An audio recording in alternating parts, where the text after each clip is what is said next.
ఉపమన్యువు పాల కోసం ఏడ్చాడు తల్లి దగ్గరికి వెళ్ళి.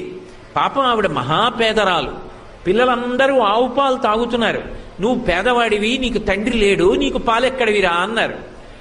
తల్లిని వెళ్ళి అడిగాడు, అమ్మా నాకు పాలు ఉండవా అమ్మా అని అడిగాడు. ఎక్కడి నుంచి తెస్తుంది పిచ్చి తల్లి? ఆవిడ పాలు లేవు అని చెప్పలేక బియ్యపు పిండి నీళ్లలో కలిపి ఇచ్చింది తాగరా అని. పిల్లవాడు తెలియక నీళ్లు పట్టుకుని పరిగెత్తుకుంటూ మిత్రుల దగ్గరికి వెళ్ళాడు. సాటి పిల్లల దగ్గరికి వెళ్ళి, ఇదిగో పాలు, ఆవు పాలు మా అమ్మ నాకు కూడా ఇచ్చిందన్నాడు. వాళ్ళు వాసన చూసన్నారు, ఇవి ఆవు పాలు కావు, మీ అమ్మ నిన్ను మోసం చేయడానికి వరిపిండి నీళ్ళు ఇచ్చిందన్నారు. ఏడుస్తూ వెళ్ళి, అమ్మ నాకు ఆవు పాలు లేవా, నాకు నాన్నగారు లేరా అన్నాడు. ఎవడు చెప్పాడురా నీకు నాన్నగారు లేరని? లోకములకంతటికీ తండ్రి శంకరుడు, ఉన్నాడు మీ నాన్న. లోకములకంతటికీ తండ్రి శంకరుడు, ఉన్నాడు మీ నాన్న అంది. అయితే ఎలా కనపడతాడన్నాడు. వెళ్ళి తపస్సు చేయి, ఆయన కనపడతాడంది. బాలభక్తి. వెళ్ళి పరమశివుడి గురించి తపస్సు చేశాడు. ఉన్నాడు అని నమ్మి తపస్సు చేశాడు, ప్రత్యక్షం అయ్యాడంతే. నీకేం కావాలన్నాడు. పిల్లవాడు పాపం ఏం తెలుసు, నాకు తాగడానికి ఆవు పాలు కావాలన్నాడు. శంకరుడు నవ్వాడు. ఆవు పాలు ఇవ్వనా? నేను దర్శనమిస్తే నీకు ఇవ్వవలసింది కాసిన ఆవు పాలా? నువ్వు నన్ను అడిగావు కాబట్టి పాల సముద్రాన్ని సృష్టిస్తున్నానని క్షీరసాగరాన్ని సృష్టించాడు ఉపమన్యువు కోసం. ఆయన చెయ్యలేనిది ఏముంది లోకంలో? వాసుకి పేరు చెప్తే హడిలిపోతారు. అంత పెద్ద సర్పం, అంత పెద్ద సర్పాన్ని తీసి మెడలో హేళగా ఆభరణంగా వేసుకున్నాడు. ఆదిశేషుడు 1000 పడగలతో భూమిని మోస్తాడు. అటువంటి ఆదిశేషుడు ఎగిరి కాలిని పట్టుకుంటే పాదానికి అందెలా అలంకారం చేసుకున్నాడు. ఆయన చెయ్యలేనిది ఏముంది లోకంలో? హాలాహలాన్ని చూసి అందరూ భయపడిపోతుంటే ఆయన దగ్గరికి వెళ్ళి బ్రతిమాలేరు. అందరూ హాలాహలం తరువుకొచ్చేస్తోంది, కాల్చేస్తోంది అని భయపడి చని కైలాసముజొచ్చి శంకరుడి వాసద్వారముంజేరి ఈశుని దవ్వారిగులు అడ్డుపడ్డ తలమంచుంజొచ్చి కుయ్యో ముర్రో విను మాలింపుము చిత్తగింపుము దయన్ వీక్షింపుమన్ చంబుజానన ముఖ్యుల్కని రక్తరక్షణ కళా సంరంభునిన్ శంభునిన్ అంటారు పోతన గారు. వెళ్ళి కైలాసానికి, శంకరా నువ్వు తప్ప మమ్మల్ని ఎవరు కాపాడతారు, స్వామి రక్షించన్నారు. అనేటప్పటికి బయటికి వచ్చి, పరహితము చెయ్యునెవ్వడు పరమహితుండగును భూత పంచకమునకున్ పరహితమే పరమధర్మము పరహితునకు నిదురు లేదు పర్వేందుముఖి అంటూ హాలాహలాన్ని దేవతల కోసం పుచ్చుకున్నాడు. ఆయన చెయ్యలేనిది ఏమిటి? ఆయన నాకు ఇది కావాలని ఇప్పుడు అడగడు. భక్తి ఉన్నదా మురిసిపోతాడంతే. ఆయనకి కావలసింది ఆ భక్తి ఒక్కటే. ఆయన అందరికీ అన్నీ ఇవ్వగలడు, ఆయనకి మనమేమిస్తాం? ఆయన సృష్టిలో వచ్చిన వాళ్ళం మనం. నా గుండెకాయనే పెట్టుకున్నానా, నా కాలేయన్నే పెట్టుకున్నానా, నా ఊపిరితిత్తుల్ని కొని తెచ్చుకున్నానా, నాలో ఉన్న ఎముకలు నే పెట్టుకున్నానా? ఇందులో చర్మము, రక్తము, మాంసము, కొవ్వు, అస్థి, శుక్ల, మేధ అనబడేటటువంటి 7 పదార్థాలున్నాయి. ఈ 7 పదార్థాలు నేను సృష్టించానా? ఈ కళ్ళకి వెలుగు నేను పెట్టుకున్నానా? ఈ ముక్కుతో గాలి తీసే శక్తి నాకుందా? అందరూ ఊపిరి తీయగలిగిన వాళ్ళైతే ఊపిరి ఆగిపోయి ఎందుకు చచ్చిపోతున్నారు? కానీ మహానుభావుడు ఈ శరీరాన్నంతటినీ ఆయన సృజించాడు. ఒక చెట్టు పంట పండాలి అంటే, మామిడి చెట్టుకు ఎవరు చెప్పారు వసంత ఋతువు వచ్చింది కాయలు కాయి పువ్వులు పుయ్యని? కోయిలకు ఎవరు చెప్పారు వసంత ఋతువు వచ్చింది పాట పాడమని? ఎవరు చెప్పారు పక్కనే ఉన్నటువంటి వేప చెట్టుని నువ్వు ఉగాది వచ్చేటప్పటికీ పువ్వు పుయ్యాలని? ఆ పక్కనే ఉన్నటువంటి కుంకుడి చెట్టు చేదుగా ఉన్న కుంకుడికాయ కాస్తే పక్కనున్న మల్లెతీగ సాయంకాలం అయ్యేటప్పటికీ మంచి సౌరభంతో పువ్వు పూస్తే పక్కనున్న మామిడి చెట్టు తీయటి మామిడి పండునిస్తే ఒకే భూమిలో పక్క పక్కనున్నవి ఒకదాన్నొకటి అల్లుకున్నవి ఏది పుయ్యాలో ఏది కాయాలో అదే పూస్తోంది, అదే కాస్తోంది. ఎవరి శాసనానికి? అది శంకరుడంటే. అటువంటి మహానుభావుడి యొక్క ఆజ్ఞకి లోబడి లోకంలో అగ్నిహోత్రుడంతటి వాడు ప్రతి ఇంటిలో పాచకుడిగా ఉన్నాడు. అగ్నిహోత్రుడు ఇంత వెలిగితే చాలు, ఆయన తలుచుకున్నాడా దగ్ధం చేసి పారేస్తాడు. ఒకానొకప్పుడు నేను ఉద్యోగంలో కొత్తగా చేరినటువంటి రోజులు 1980-81 ప్రాంతంలో ఒకసారి మంచి మే నెలలో నేను శ్రీశైలం దర్శనానికి వచ్చాను. దర్శనం చేసుకుని కొంత దూరం దిగేటప్పటికీ బస్సు డ్రైవరు చాలా భయపడిపోయాడు. దావానలం అంటేసుకుందండి, మనకి తెలియలేదు, ఇది కార్చిచ్చు అంటారు. అంటే ఎటువైపు నుంచి ఎటువైపుకి వస్తుందో చెప్పలేం. చీకటి పడుతోంది అప్పుడప్పుడే, ఎటు చూసినా అగ్నిహోత్రమే. అది కూడా దూకుతూ వెళ్ళి అంటుకుంటుంది. కార్చిచ్చు ప్రబలిపోయిందండి, ఇలా ఉందనుకోలేదు, ఎక్కడో దూరంగా మంట అనుకున్నానో అంటుకుపోయింది అన్నాడు. అది వచ్చేస్తే ఎవరేం చేస్తారు? క్రూర మృగాలు కూడా భయపడిపోయి వచ్చేస్తాయి, కార్చిచ్చు లేని చోటుకు వచ్చేస్తాయి. కానీ అదృష్టం, ఆ కార్చిచ్చు మా బస్సు దగ్గరికి రాలేదు. అదృష్టవశాత్తు మేమందరం లోయ దాటిపోయి కిందకి వెళ్ళిపోయాం. ఒక్కొక్క నాడు అగ్నిహోత్రం ఎక్కడో ఎండుటాకులో ఇంత రగులుకుంటుంది. రగులుకున్న అగ్నిహోత్రం అడవినంతటినీ కాల్చేస్తుంది. కానీ అదే అగ్ని మన ఇంటిలో వెలిగిస్తే మనకి వంట చేసి పెడుతున్నాడు ఆయన కర్మ. ఆయన కర్మ కాలి కాదు. ఎవరి కోసం చేస్తున్నాడో తెలుసా? శంకరుడు ఆజ్ఞాపించాడు. వాళ్ళందరూ అన్నం ఎలా తింటారు? నువ్వు ప్రతి ఇంటిలో వంట బ్రాహ్మణుడవై వంట చెయ్యి అన్నాడు. హవ్యం వహతి దేవానాం కవ్యం కవ్యాసినామపి పాకంచ కురుతే వహ్మి శంకరశైవ శాసనాత్ అని వ్యాసుడు లింగపురాణంలో చెప్పాడు. పరమశివుడు ఆజ్ఞాపించాడు కనుక ప్రతి ఇంటిలో వంట బ్రాహ్మణుడై వంట చేసి పెడుతున్నాడు. పితృదేవతలకి కవ్యమిస్తే, స్వధాకారంతో పిలిస్తే అది పట్టికెళ్ళి పితృదేవతలకు అందిస్తున్నాడు.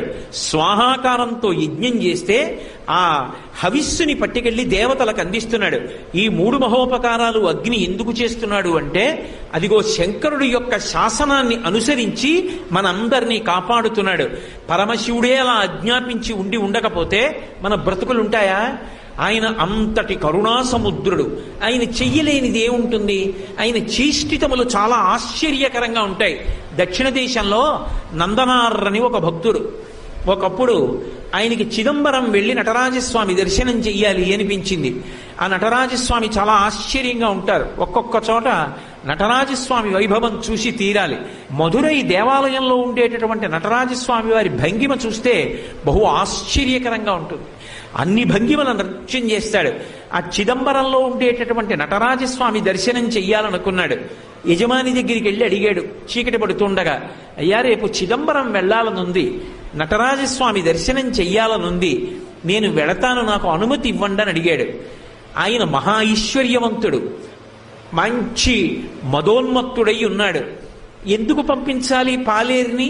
వీడితో పనిచేయించాలి తప్పనుకున్నాడు. అని అన్నాడు, తప్పకుండా వెళ్ళు అన్నాడు. ఆ ఒక్క మాటే వినపడింది నందనారికి.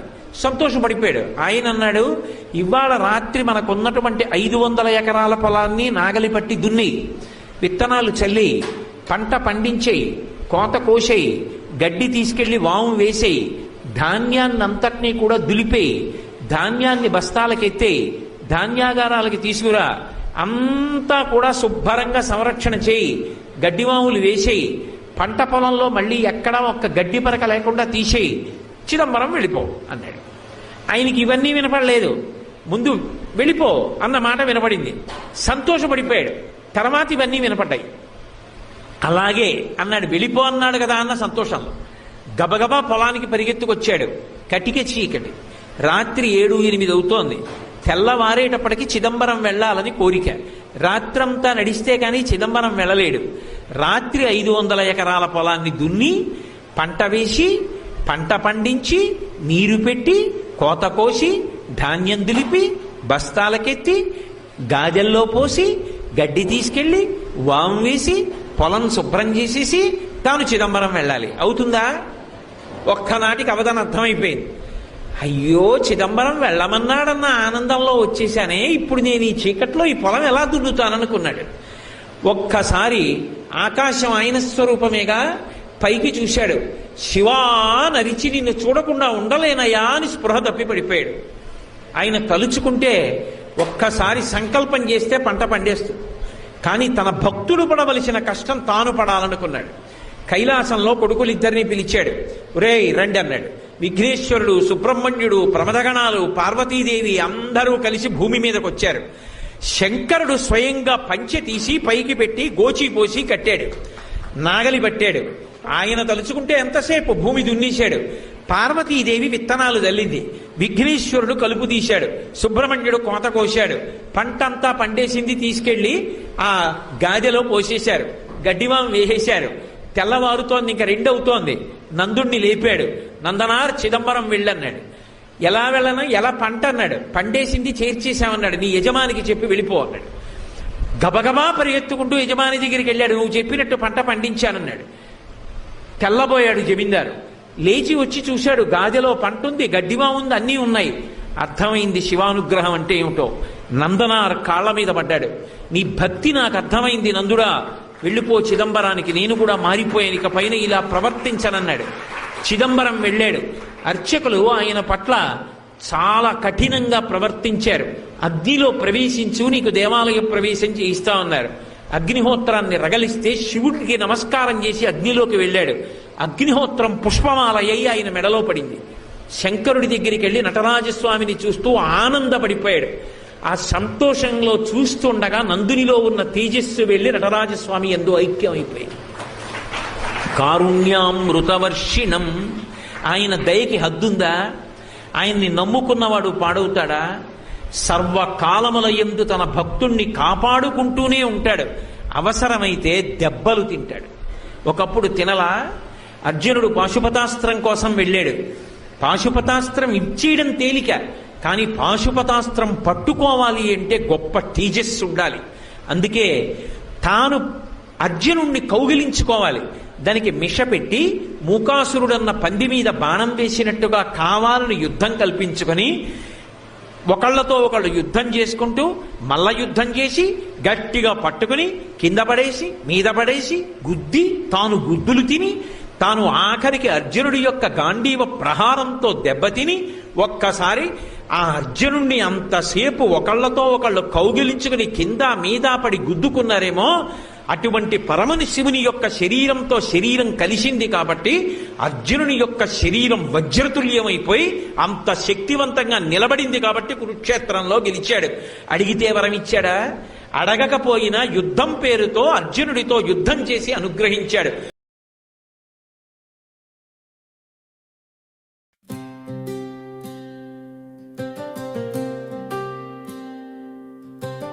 शिव शिव शंकरा पार्वती प्राणसखा अर्धनारीश्वर रूपमुलो वेलसिन प्रेमलहरा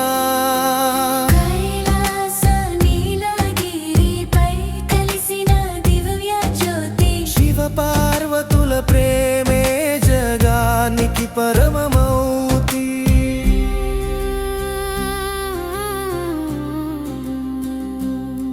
హిమవంతుని ఇంట పుట్టిన సుందరి, హృదయంలో నింపుకున్న శంభుని మూర్తి, తపముతో గెలిచిన శివుని మనసు, తరగని ప్రేమగా మారిన అనుబంధము, గంగా జటాధరుని కరుణా చూపు, గౌరీదేవి నవ్వులో కనువిందు రూపు, నిశ్శబ్దంలోనూ పలికే మాట, నిత్యమైన వారి ప్రేమ పాట.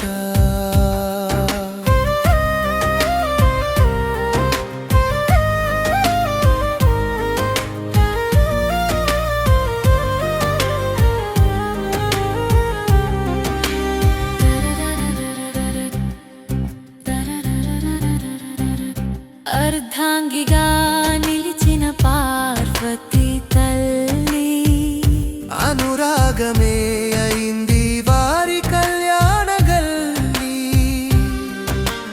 ఒకటైన శక్తి శివతత్వమై ఒలికే ప్రేమ పరమార్థమై, తాండవ నృత్యములో తాళమయామే,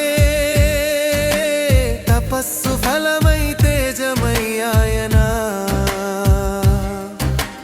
ప్రేమలో లీనమైన లోకాలు, ప్రభువుల చూపులో పరవశాలు, బిల్వదళం వంటి పవిత్ర బంధం, భక్తుల హృదయంలో నిలిచిన ఆనందం, శివ పార్వతుల సాక్షిగా శుభమై నిలిచే ప్రతి జీవగాథ, శక్కది లేని శివుడు శవమని సత్యం, శివుడు లేని శక్తి అసంపూర్ణ తత్వం,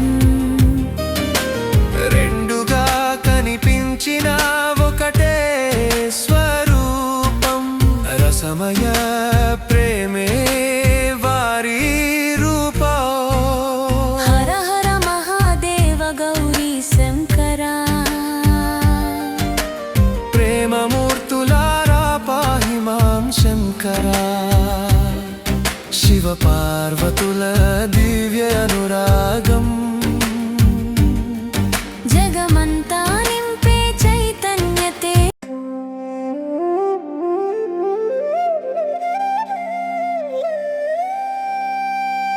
హర హర శంభో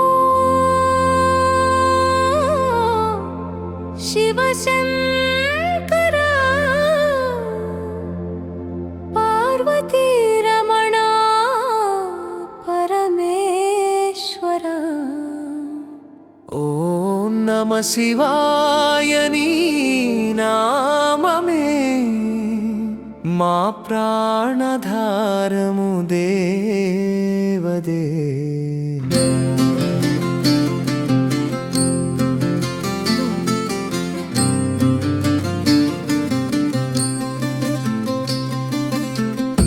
కైలాసగిరిపై విరాజిల్లే నాథ గంగాధర నీలకంఠేశ్వరా త్రినేత్ర త్రిపురాంతకాదయామయా భక్తుల పాలనకై నిలిచే శివా డమరునాదమే జగానికి శ్వాస నటరాజ రూపంలో నృత్య విహాస బసవేశ్వర వాహన సుందరాకారా భవ భయహరణ భోలా శంకరా హర హర శంభో శంకర శివ శివ శివ శివ శంభో శంకర ఓం నమ శివాయ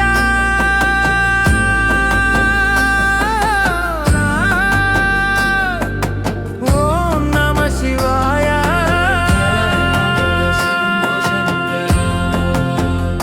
శివ శివ శివ శివ శంభో శంకర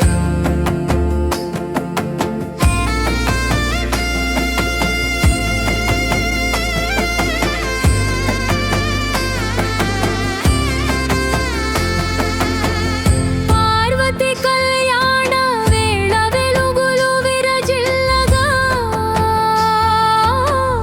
దేవగణములు సాక్షిగా మంగళ ఘోషగా బిల్వదళార్చన భక్తి సుమాలతో మా హృదయ మందిరంలో నిలువవే శివ పశుపతినాథ పాప వినాశ ఆది అంతరహిత పరమతత్వ శివరాత్రి జాగరణలో జపించేదం ఓం నమ శివాయ నామ స్మరణం తాడోడల్ త్రింగో శంకర శివ శివ శివ శివ శంభో శంకర ఓం నమ శివాయ